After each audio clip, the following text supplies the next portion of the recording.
Et un sujet pas si léger qu'il en a l'air.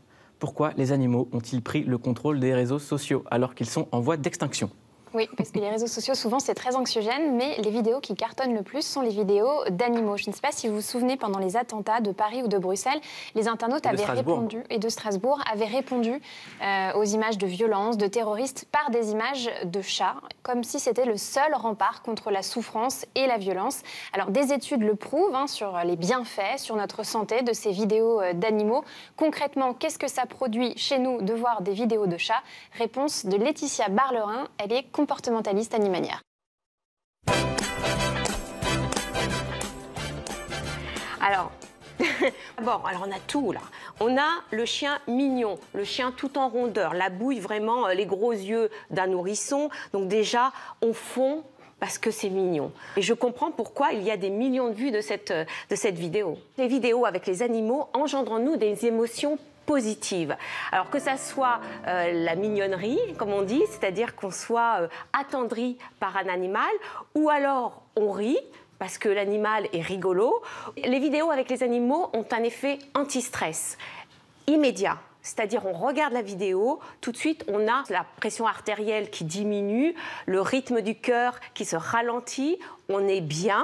Je pense qu'il y a une production de ce qu'on appelle la sérotonine, qui est l'hormone du bonheur, c'est l'hormone de la bonne humeur. On est attiré par ces anti-héros qui sont gaffeurs, un petit peu comme Gaston Lagaffe. Et puis pour finir, je pense aussi qu'il y a une identification à l'animal que l'on voit dans la vidéo.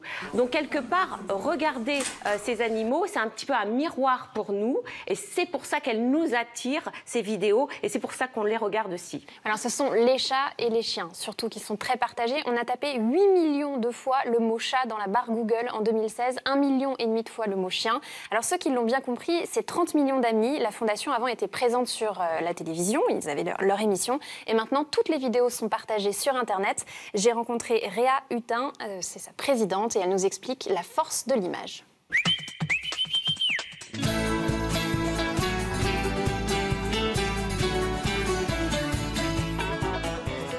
Au-delà de l'image, c'est la vraie présence des animaux qui sont une véritable thérapie contre le stress et la dépression. Ça peut remplir le trou de la Sécu très rapidement. Vous savez, les Français sont les premiers à utiliser des antidépresseurs. En étant maintenant sur YouTube, en étant sur les réseaux sociaux, on est à 40 millions de vues. Et je dois dire que ce qui est extraordinaire avec les animaux, c'est qu'on n'a jamais eu de haters. Il n'y a que dans ce genre de sites animaux qu'on baigne dans l'amour absolu, la tendresse et la sensibilité.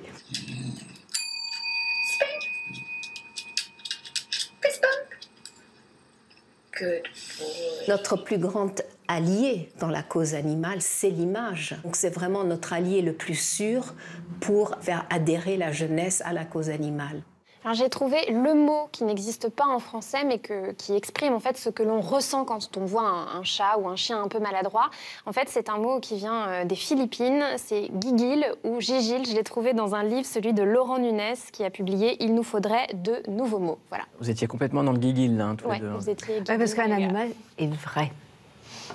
Il n'y a pas de, comment dire, il n'y a pas de lunettes, il n'y a pas de masques, ils sont vrais.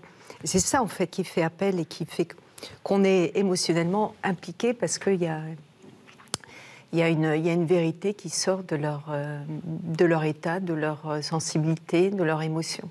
Mais c'est vrai qu'on a souri et on n'a pas à en avoir honte.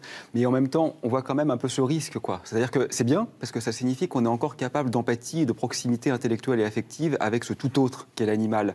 Mais évidemment, les animaux ne se résument pas aux animaux de compagnie.